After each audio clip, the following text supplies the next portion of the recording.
ഈ വീഡിയോയിൽ ഞാൻ പറയാൻ ഉദ്ദേശിക്കുന്നത് ഈ ആത്മവിശ്വാസം കൂടുമ്പോൾ എല്ലാവർക്കും പ്രശ്നമുണ്ട്. ലോകത്താർക്കൊക്കെ ആത്മവിശ്വാസം കൂടിയോ അവരൊക്കെ പ്രതിസന്ധിയിലായിട്ടുണ്ട്. അതാണ് ലോക നേതാക്കളുടെ ചരിത്രം, ഗ്ലോബലായിട്ടുള്ള ബിസിനസ് ഹൗസ് അവരുടെ ചരിത്രം. അതേപോലെ തന്നെ നിങ്ങൾ ഏത് ഇൻഡിവിജ്വലും ഓവർ കോൺഫിഡൻസ് എന്ന് പറയുന്നത് ഒരിക്കലും അത് മുന്നോട്ട് പോകുന്ന കാര്യത്തിൽ തളർച്ച ഉണ്ടാക്കും. അപ്പം ഇവിടെ ഇതുമായിട്ട് ബന്ധപ്പെട്ട് ഞാൻ വളരെ കൃത്യമായിട്ടൊരു കാര്യം ഞാൻ നിങ്ങളോട് പറയാം. ഞാൻ BJP-കാരനും സംഘപരിവാറിനെ പൂർണ്ണമായും പിന്തുണയ്ക്കുന്ന ആളല്ല. നിങ്ങൾക്ക് ഇതൊക്കെ തെറ്റിദ്ധാരണയാണ്.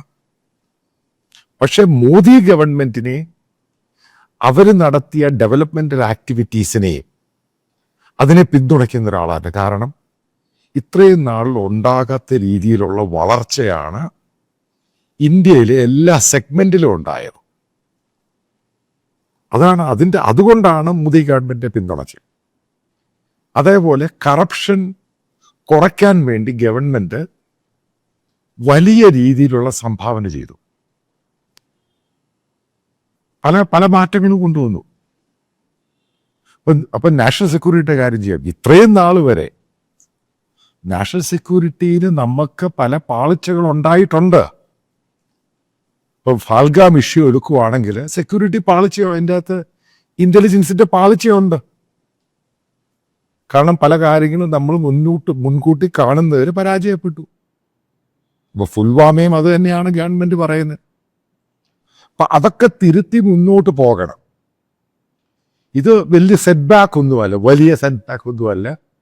140 കോടി ജനങ്ങൾ ജീവിക്കുന്ന ഇന്ത്യയിൽ കാശ്മീർ ഇഷ്യൂ ഉണ്ട്. കാരണം പല ഇഷ്യൂസ് ഉണ്ട് ഇവിടെ ഇന്ത്യയിലില്ലാത്ത ഇഷ്യൂസ് ഇല്ല. ഏറ്റവും കൂടുതൽ കോംപ്ലക്സ് ഇഷ്യൂസ് ഉള്ള രാജ്യമാണ് ഇന്ത്യ. പക്ഷെ ഏറ്റവും പ്രധാനം അതിനൊക്കെ സൊല്യൂഷനുണ്ട്. ഇപ്പം ആത്മവിശ്വാസം എന്ന് പറയുമ്പോൾ നമ്മൾ ഇതിനകത്ത് നമ്മൾ അറിയുകയും നമ്മുടെ ഏറ്റവും വലിയൊരു തെറ്റിദ്ധാരണ ഉണ്ടായെന്ന് വെച്ച് കഴിഞ്ഞാൽ നമ്മൾ ചൈന എന്ന് പറഞ്ഞ രാജ്യത്തെ കുറച്ച് കണ്ടു. ഇത് വലിയ പാളിച്ച ഉണ്ടാക്കിയത്. ചൈനയെ ഒരു കാരണവശാലും കുറച്ച് കാണരുത്. ചൈനയും പാകിസ്ഥാനും തമ്മിൽ ചേരുന്ന രീതിയിൽ ഒരു സ്ട്രാറ്റജിക്കൽ വാറോ കോൺഫ്ലിക്റ്റോ ഉണ്ടാകുമ്പോൾ അതിനെ നമ്മളെങ്ങനെ തുലനം ചെയ്ത് കാണുന്നത്, അതിനകത്തും പാളിച്ച ഉണ്ടായി. അതായത് ഞാൻ നേരത്തെ പറഞ്ഞു, കൺവെൻഷണൽ വാർ, അൺകൺവെൻഷണൽ വാർ, 2 വാറിന്റെ രീതിയുണ്ട്. ഈ ബാലാക്കോട്ട് നടന്ന സമയത്ത് നമ്മൾ പ്രധാനമായിട്ടും മനസ്സിലാക്കേണ്ട ചില പോയിന്റുകൾ നിങ്ങൾ നോക്കണം. അവിടൊന്നും ഈ പറയുന്ന ചൈനയ്ക്ക് പാകിസ്ഥാനുമായിട്ട് വലിയ റോളൊന്നുമില്ല. ആ സമയത്തൊന്നും ഇന്ത്യ എന്ന് പറയുന്ന രാജ്യം ഒരു ഗ്ലോബൽ പവറായിട്ട് റെക്കഗ്നൈസ് ചെയ്തിട്ടില്ല. അതാദ്യം മനസ്സിലാക്കുക. ബാലാക്കോട്ട് സമയത്ത് നമ്മളവിടെ ഹിറ്റ് ചെയ്ത് തിരിച്ചു കൊന്നു. അവർ നെയിം സേക്കിന് അവരുടെ ഒരു ഫൈറ്റർ വന്നിട്ട് അമൃത്സറിൽ കന്റോൺമെന്റിന്റെ അവിടെ ആളപായമില്ലാത്തടത്ത് ബോംബ് ചെയ്തു പോയി. അതിനെ തിരിച്ച് ഡോഗ് ഫൈറ്റിന്റെ ഭാഗമായിട്ട് എയർഫോഴ്സിന്റെ MiG-21 വിംഗ് കമാൻഡർ അഭിനന്ദൻ അതിന്റെ പുറകെ പോയി. അതിന് ഫയർ കിട്ടി. അദ്ദേഹത്തെ 2 ദിവസം കഴിയുമ്പോൾ പാകിസ്ഥാൻ തിരിച്ചു വന്നു. അത് വേണമെങ്കിൽ പല രീതിയിലും കാൽക്കുലേറ്റ് ചെയ്യാം. അതൊന്നും തെറ്റല്ല. കാരണം ഇതൊക്കെ ഉണ്ടാകുന്നതാണ് ഇങ്ങനെ കോൺഫ്ലിക്റ്റിനകത്തൊക്കെ. പക്ഷെ ഇവിടെ ഞാൻ കാണുന്നത്, നിങ്ങൾക്കൊക്കെ വളരെയധികം പെർസെപ്ഷനുണ്ട്. നിങ്ങൾ ഈ ഉദ്ദേശിക്കുന്ന വാർ, ഇപ്പോൾ കേൾക്കുന്ന പലരുടെയും ധാരണ വാറങ്ങോട്ടുണ്ടായി, നാളെ POK പിടിച്ചു, അടുത്ത ദിവസം ലാഹോർ പിടിച്ചു, അതിൻ്റെ അടുത്ത ദിവസം ഇസ്ലാമാബാദ് പിടിച്ചു, അതിൻ്റെ അടുത്ത ദിവസം പേഷവാർ പിടിച്ചു. ഇതൊക്കെ നിങ്ങൾ ഉദ്ദേശിക്കുന്ന ഇതൊക്കെ ഈ വാർ ഗെയിമിൽ കളിക്കുന്ന പോലല്ല ഇത്. ഇന്ത്യയുടെ ഫോർമർ ആർമി ചീഫ് മുകുന്ദ് നവരനെ അദ്ദേഹം 2 ദിവസം മുമ്പ് ഒരു സ്റ്റേറ്റ്മെന്റ് കൊടുത്തു. അദ്ദേഹം ഒരു ആർമി ഓഫീസേഴ്സിന്റെ ഒരു ഫംഗ്ഷന് പോയി കഴിഞ്ഞപ്പോൾ പൂനെ വെച്ച്. അപ്പം അദ്ദേഹം പറയുന്നത് വാറെന്ന് പറയുന്നത് ചെറിയ കാര്യമൊന്നുമല്ല. വാറെന്ന് പറയുന്നത് ഇതേപോലെ അറ്റാക്ക് ലാസ്റ്റ് ഓപ്ഷനാണ്. ഒന്നും വരാതെ വരുമ്പോൾ ചെയ്യുന്നൊരു ഓപ്ഷനാണിത്. അല്ലാതെ എപ്പോഴും വാറ അത് പിടിക്കുക ഇത് പിടിക്കുക ഇതൊന്നും, ഇതിനൊക്കെ ഒത്തിരി പ്രിപ്പറേഷൻ ഉണ്ടാകും. ഇപ്പോൾ ഓപ്പറേഷൻ പരാക്രമം എടുക്കുക, ഗവൺമെന്റ് ഓഫ് ഇന്ത്യ അന്ന് സ്പെൻഡ് ചെയ്തത് ഏകദേശം 70,000 കോടിയാണ് വാർ പ്രിപ്പറേഷൻ മാത്രം. വാർ പ്രിപ്പറേഷൻ, ആ വാക്ക് വാറല്ല, വാർ പ്രിപ്പറേഷൻ. 60,000 മുതൽ 1,00,000 കോടി രൂപയാണെന്ന് അന്ന് ഗവൺമെന്റ് ഓഫ് ഇന്ത്യ സ്പെൻഡ് ചെയ്തത്. അതായത് നമ്മുടെ ആംഡ് ഫോഴ്സ്, കരസേന, നാവികസേന, വായുസേന കംപ്ലീറ്റ് ഇത് ഡിപ്ലോയിഡായി, കംപ്ലീറ്റ് പ്രിപ്പയർഡായി. എന്നിട്ട് നിങ്ങൾക്കറിയാം, നമ്മളെല്ലായിടത്തും മൈൻ പാകിയിരുന്നു ബോർഡറിൽ എല്ലാവരെയും മാറ്റിയിട്ട്. ഏകദേശം 6-7 മാസം ഇന്ത്യൻ സൈന്യം അവിടെ ബോർഡറിലുണ്ടായിരുന്നു. നിങ്ങൾക്കറിയോ അതിനകത്ത് അത് കഴിഞ്ഞ് നമ്മൾ തിരിച്ചു വന്ന ശേഷം ഡീമൈനിങ് ഉണ്ട്, മൈൻ തിരിച്ചെടുക്കും. 2 രീതിയിലുള്ള മൈനാണ്. ഒന്നാമത് ഈ 14 കിലോയ്ക്ക് മുകളിലുള്ളത് പല രീതിയിലാണ്. പിന്നെ 250 കിലോ, ആ വെയിറ്റ് വന്നു കഴിഞ്ഞ് അതിൻ്റെ മേളിൽ കയറി കഴിഞ്ഞത് ബ്ലാസ്റ്റ് ആവും. പിന്നീട് നമ്മൾ പല പട്ടാളക്കാരൻ ഡീമൈനിങ് ചെയ്യാൻ പോയപ്പോൾ ആക്സിഡൻ്റ് ഉണ്ടായി. നമ്മുടെ കർഷകർ പലരും ആക്സിഡൻറ്റിൽ മരിച്ചു. ഇതിനെല്ലാം ഗവൺമെൻറ് കോമ്പൻസേറ്റ് ചെയ്ത് ഡീമൈനിങ് പ്രോസസ്സിനകത്ത്, അതിലോട്ടല്ല ഞാൻ കിടക്കുന്നത്. അത് വാർ പ്രിപ്പയർ ചെയ്യുന്നതിൻ്റെ ചെലവുകളും കണക്കുകളും ഒക്കെ CAG കണക്കാണ് ഞാനിതൊക്കെ പറയുന്നത്. ഗവൺമെൻറ് ഓഫ് ഇന്ത്യ ഇന്ത്യൻ പാർലമെൻറ്റിൽ വെച്ച കണക്കാണ്. ഇതേപോലെ തന്നെ നമ്മളൊരു ചൈനയിൽ നിന്ന് ഞാൻ നേരത്തെ ആ പോയിന്റിലോട്ട് തിരിച്ചു വേണം. ബാലാക്കോട്ട് ഇഷ്യൂവിനകത്ത് അപ്പോഴൊന്നും ചൈന നമുക്കൊരു പൊട്ടൻഷ്യൽ ത്രെട്ട് അല്ല. ചൈനയ്ക്കും നമ്മളൊരു പൊട്ടൻഷ്യൽ ത്രെട്ട് അല്ല. പിന്നീടാണ് ഇന്ത്യ എക്കണോമിക്കലി മാറുന്നത്. പല ഡെവലപ്മെന്റ്സ് ഉണ്ടായി. ചൈനയ്ക്ക് പൊട്ടൻഷ്യലായിട്ടുള്ള എക്കണോമിക് ത്രെട്ട് ഇന്ത്യ ആകുന്നു. ചൈനയിൽ നിന്നുള്ള കമ്പനികളെല്ലാം ഇന്ത്യയിലോട്ട് വരുന്നു. കാരണം അമേരിക്കൻ ട്രേഡും പോളിസി ഡിസിഷൻ ഇപ്പോഴൊന്നും നേരത്തെ തുടങ്ങിയതേ ഇത്. കാരണം കോവിഡിൻ്റെ സമയത്താണ്. അതിനുശേഷമാണ് ചൈനയ്ക്ക് മനസ്സിലായത്, കോവിഡിന് ശേഷം. കാരണം പോസ്റ്റ് കോവിഡും പ്രീ കോവിഡും പോസ്റ്റ് കോവിഡും ഉണ്ട്. കോവിഡിൽ ചൈനയെ ഡീലിംഗ് ചെയ്യാൻ പല രാജ്യങ്ങളും അമേരിക്ക ഉൾപ്പെടെ ശ്രമിച്ചു കഴിഞ്ഞപ്പോൾ, കാരണം എക്സ്ട്രാ ടാരിഫും പല സംഭവങ്ങളും വന്നു കഴിഞ്ഞപ്പോൾ ചൈനയ്ക്ക് പൊട്ടൻഷ്യൽ ത്രെട്ട് എന്ന് പറയുന്ന അമേരിക്കയല്ല, ഇന്ത്യയായി മാറി. ഇവിടുന്ന് എത്രയോ കമ്പനികളായി ഇന്ത്യയിൽ. അതുപോലെ സെമി കണ്ടക്ടർ, അതേപോലെ അമേരിക്കൻ ഇഷ്യൂ, അമേരിക്കൻ ചാരപ്രവർത്തനം ചൈന, അത് മുഴുവന് സെറ്റ് ബാക്ക് ഉണ്ടായ ചൈനയ്ക്കാണ്. നിങ്ങൾക്കതിൻ്റെ റേഷ്യോ അറിയുമെന്ന് എനിക്കറിയില്ല. ഇന്ന് വരെ കോവിഡിന് ശേഷം ചൈന പഴയ രീതിയിലായിട്ടില്ല. അതിലേക്കാണ് ഇന്ത്യ ബൂം ചെയ്യാൻ തുടങ്ങിയത്. ഇതാണ് ബേസിക്കലി ചൈന പാകിസ്ഥാനെ പ്രോക്സി ആക്കുന്നു. ഗാൽവൻ ഇഷ്യൂ, ഈ ഗാൽവനൊക്കെ ഇഷ്യൂവിൻ്റെ പുറകിൽ വേറെ ഒത്തിരി ഈ പറയുന്ന ഇന്ത്യയുടെ കുതിപ്പ് തന്നെയാ. കോവിഡ് സമയത്ത് അരുണാചൽ ഇഷ്യൂ, ഇവിടൊക്കെ ഉണ്ടാകുന്ന സംഭവത്തിൻ്റെ ലഡാക്ക്. ഇപ്പൊ ചൈന എന്ന് പറയുന്നത് വളരെ നേരത്തെ വെപ്പൺസ് ഉണ്ടാക്കുന്ന രാജ്യമാണ്, ഇപ്പോഴൊന്നും അല്ല. നിങ്ങൾ ആദ്യം വേറെ കാര്യം മനസ്സിലാക്കുക. നമ്മൾ ഈ ചൈനയെ പറ്റി മോശം പറയുമ്പോഴേ, ഈ ചൈനയ്ക്ക് പല രീതിയിലുള്ള പ്രോഡക്റ്റ് ഉണ്ട്. അതായത് വികസനം എത്താത്ത രാജ്യങ്ങളിൽ ബൈയിങ് പവറും അത് പർച്ചേസിങ് പവർ കുറച്ചുള്ള രാജ്യങ്ങൾ അവർക്ക് ആ പ്രോഡക്റ്റാണ്. കാരണം അവന് ബൈ ചെയ്യാൻ പറ്റത്തില്ല. പക്ഷേ പർച്ചേസിങ് പവർ, മിഡിൽ ക്ലാസ് അങ്ങനെയുള്ളവർക്ക് വേറെ പ്രോഡക്റ്റ്. അപ്പോൾ പല രാജ്യങ്ങൾക്കും പല കമ്പനികളും പല പ്രോഡക്റ്റാണ് കൊടുക്കുന്നത്. അതുകൊണ്ടാണ് പല ആൾക്കാർ അത് ചൈനീസ് ആണെന്ന് പറയുന്നത്. കാരണം ചൈനയുടെ യഥാർത്ഥ ടെക്നോളജി പ്രോഡക്റ്റ് ആണെങ്കിൽ നിങ്ങൾക്ക് ഈ ഇലക്ട്രിക് കാറും ഡ്രൈവർ ഇല്ലാത്ത കാറിലും ലോകത്ത്, ഞാൻ പറയുന്ന പ്രധാനപ്പെട്ട പോയിന്റാണ്, നിങ്ങൾ എടുത്തു നോക്കുക.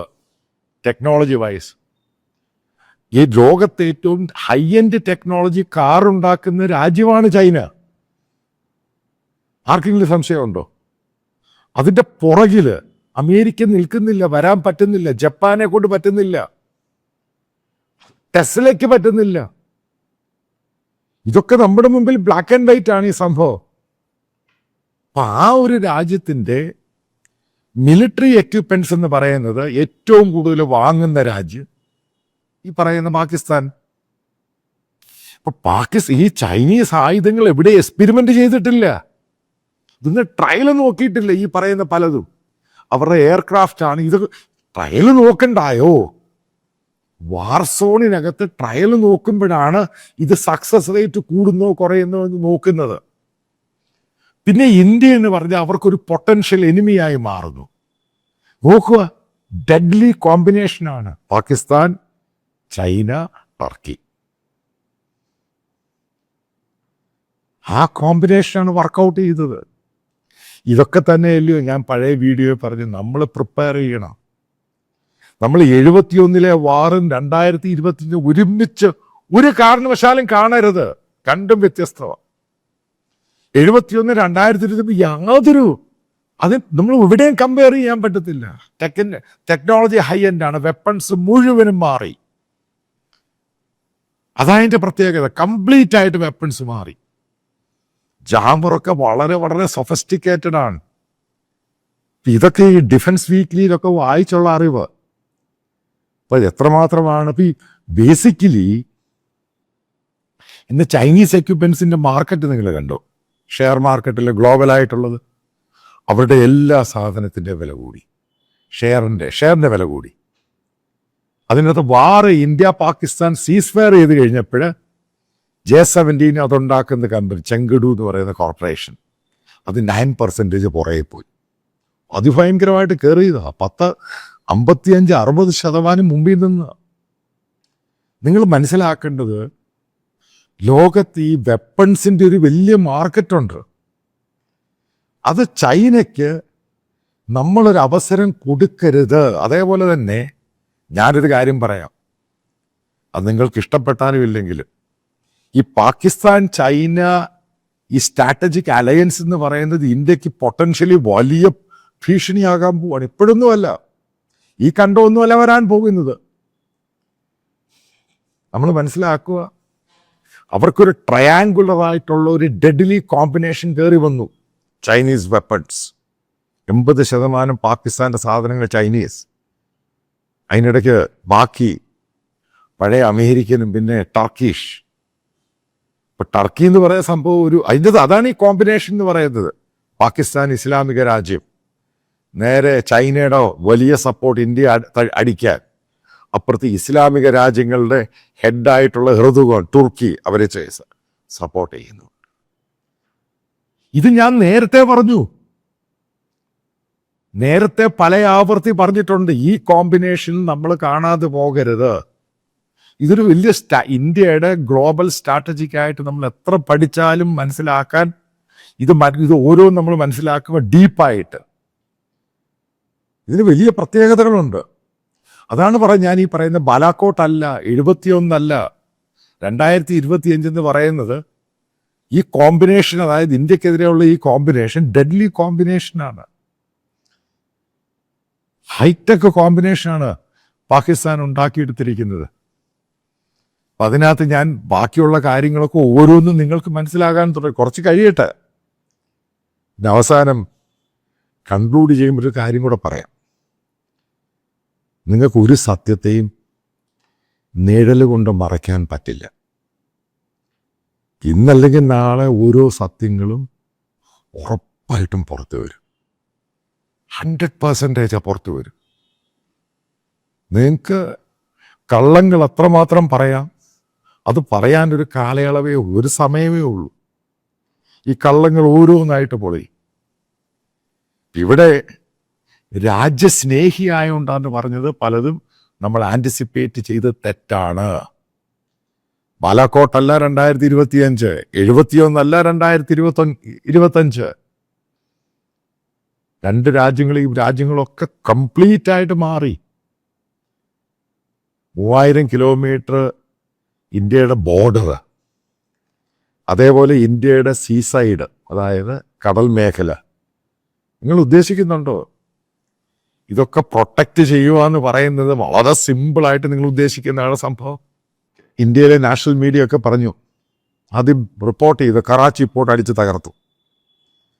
മേജർ ഗൗരവ് ആര്യ ഫറാച്ചിപ്പോൾ അടിച്ചങ്ങ് തകർത്തു. ഇന്ത്യൻ വിക്രാന്ത് പോയി. ഉറപ്പായിട്ടും പാകിസ്ഥാന് വിമാനവാഹിനി കപ്പലൊന്നുമില്ല, അതായത് എയർക്രാഫ്റ്റ് കെയറൊന്നുമില്ല. പക്ഷെ അവർക്ക് അന്തർവാഹിനികളുണ്ട്. അതിനകത്ത് well fitted high end supersonic missiles ഉണ്ട്. നിങ്ങളത് ഗൂഗിളിൽ അടിച്ചതോ, നിങ്ങൾക്ക് ഇഷ്ടം പോലെ തെളിവ് വരും. അവരെ സപ്പോർട്ട് ചെയ്യാൻ ചൈനീസ് സാറ്റലൈറ്റ് ഇമേജ് ലൈവായിട്ടുള്ള സംഭവങ്ങളും പോയിന്റുകളും കാൽക്കുലേറ്റ് ചെയ്ത് കൊടുക്കും. തിരിച്ചും കിട്ടാം അന്തർവാഹിനിയിൽ നിന്ന്. ഞാൻ ആ പോയിന്റിലോട്ടല്ല പോകുന്നത്. ആൾക്കാർക്ക് വെറുതെ പറയാം വാർ അടിക്കുക. ഞാൻ വാറിനെതിരാ. വാറെന്നൊക്കെ പറയാൻ ലാസ്റ്റ് ഓപ്ഷൻ ആയിരിക്കണം വാർ. ഇതൊരു കാര്യം ഞാൻ പറയുന്നത്, ഇത് നിന്നത് നന്നായി. അല്ല, അടിക്കുവാണെങ്കിൽ അടിച്ചൊക്കെ തീർക്കണം. ഇപ്പം നിന്നത് വളരെ നന്നായി. അതായത് ഇന്ത്യയുടെ ജനങ്ങൾ, അതായത് താഴേക്കിടയുള്ള ജനങ്ങളും ലോവർ മിഡിൽ ക്ലാസ് ഇപ്പോഴാണ് അവരുടെ ലൈഫിൽ ഒരു ജീവിതം എന്താണെന്ന് തുടക്കം ഉണ്ടായത്. ഇത് കഴിഞ്ഞ 3-4 വർഷം കൊണ്ട്, അതായത് കഴിഞ്ഞ 10-20 വർഷം കൊണ്ട് അവരുടെയൊക്കെ പട്ടിണി മാറാൻ തുടങ്ങി. ഇപ്പം നമ്മളൊക്കെ കാണുന്ന ഒരു ഫുൾ സ്കെയില് ബ്രോഡറായിട്ടുള്ള പെർസെപ്ഷനാണ് ഇന്ത്യയെ പറ്റി. അപ്പം അതിനിടയ്ക്ക് ഡെയിലി ആഹാരം കഴിച്ചും, അതായത് പശുവിൻ്റെ പാലും അങ്ങനെയുള്ള ജോലിയും കർഷക ജോലിയൊക്കെ ചെയ്ത് ജീവിക്കുന്നവരാണ് ഇന്ത്യൻ കമ്മ്യൂണിറ്റി. നിങ്ങൾ കണ്ടു കാണാം പൂഞ്ച്, രജൗരി, പല മേഖലയിലൊക്കെ ഉണ്ടായ സംഭവം. അപ്പം അതിനകത്തോട്ട് ഈ വാറെന്ന് പറഞ്ഞൊരു സാധനം അങ്ങോട്ട് കയറി ചെല്ലുമ്പോൾ, അതായത് ഹൈലി പ്രിപ്പയർഡ് ചെയ്യാതെ പോകുമ്പോൾ അപ്പം അവർക്കുണ്ടാകുന്ന പ്രശ്നമുണ്ട്. അതായത് കംപ്ലീറ്റ് മൈഗ്രേഷൻ, ഇവരെവിടെ പോകും പെട്ടെന്ന്. അതുകൊണ്ട് ആ കാര്യത്തിൽ ഞാൻ മോദി ഗവൺമെൻറ്റിനോട് വളരെ താല്പര്യമുണ്ട്. കാരണം വാറെന്ന് പറയുന്നത് അവസാനത്തെ ഓപ്ഷനാണ്. നിന്നത് നന്നായി. ഈ പറയുന്നൊന്നുമല്ല ഫർദർ മുന്നോട്ട് പോകുമ്പോഴുണ്ടാകുന്നത്. അതായത് നിങ്ങൾ ഉദ്ദേശിക്കുക, നമ്മളിപ്പം 2 കൊടുത്താലും 5 കൊടുത്താലും തിരിച്ചും പ്രതീക്ഷയോടെ 2-3 വൺ സൈഡല്ല വാറ്. ഈ പറയുന്ന അവരുടെ കയ്യിലിരിക്കുന്ന ചൈനീസ് എക്യുപ്മെൻസും അവരുടെ പാകിസ്ഥാൻ്റെ മാൻ പവർ, പാകിസ്ഥാൻ ഒരു പ്രൊഫഷണൽ ആർമിയാണ്. ഇതൊക്കെ ഇന്ത്യയിൽ ഏത് സിറ്റിയിലും വന്ന് വീഴാം. ഞാൻ സിറ്റിയുടെ പേര് പോലും പറയുന്നില്ല. ഒരു ഡൽഹിക്കാരനായിട്ടാണ് പറയുന്നത്, സിറ്റിയുടെ പേര് ഞാൻ പറയുന്നില്ല. അതുകൊണ്ട് വാറ് നിന്നത് നന്നായി. മോദി ഗവൺമെൻറ് എടുത്ത നല്ലൊരു സ്റ്റെപ്പാണ്. വാറിന് പോയതല്ല, വാറ് നിർത്തിയത്. അതായത് വാർ ഒരു സൊല്യൂഷൻ അല്ല. ഇന്ത്യക്കൊരു 10-20 വർഷം കഴിഞ്ഞ് മാത്രമേ എൻ്റെ ഒരു ഇതനുസരിച്ച് ഇന്ത്യ വാറിനെ പറ്റി ഇനി ചിന്തിക്കുകയുള്ളൂ.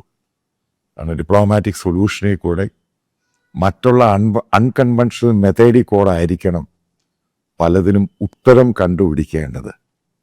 അല്ലാതെ കൺവെൻഷണൽ വെപ്പൺസും മാൻ പവറും ഉപയോഗിച്ചിട്ടല്ല. ലോകത്തേലും ആയിരക്കണക്കിന് തെളിവുകൾ നമ്മുടെ മുമ്പിലുണ്ട്. ഒരിക്കലും ആത്മവിശ്വാസം കൂടിക്കഴിഞ്ഞാൽ ഒരു പാർട്ടിയുണ്ട് ഇന്ത്യ ഭരിക്കുന്നത്, അതിൻ്റെ പിന്നിൽ നിൽക്കുന്ന സംഘപരിവാർ സംഘടനകളുണ്ട്, അതേപോലെ തന്നെ ഒരു ക്യാബിനറ്റ് ഉണ്ട്, ഇന്ത്യ എന്ന് പറഞ്ഞ മഹാരാജ്യമുണ്ട്. ഞാൻ അതിൻ്റെ മുകളിലാണ്, ഞാനാണെല്ലാം തീരുമാനിക്കുന്നത് എന്നൊരു മനോഭാവം ആർക്കെങ്കിലും ഉണ്ടായിട്ടുണ്ടെങ്കിൽ അത് തെറ്റാണ്. തെറ്റ് തന്നെയാണ്. കാരണം ജനാധിപത്യ രാജ്യത്തെ എലക്റ്റഡ് ആയിട്ടുള്ള ആൾക്കാരുടെ മുകളിൽ, രാജ്യത്തിന് മുകളിലും സംഘടനയ്ക്ക് മുകളിലും ക്യാബിനറ്റിന് മുകളിലും ഞാനാണ് എല്ലാത്തിനും മുകളിൽ എന്നുള്ള ആത്മവിശ്വാസവും ധാരണയും തലയ്ക്കകത്ത് കയറിയാൽ നാശത്തിൻ്റെ വാതിൽ മുമ്പിൽ തുറന്നു കിടക്കുകയാണ്. ഇതാണ് ഈ വീഡിയോയുടെ അവസാനത്തെ ഭാഗത്ത് എനിക്ക് പറയാനുള്ളത്.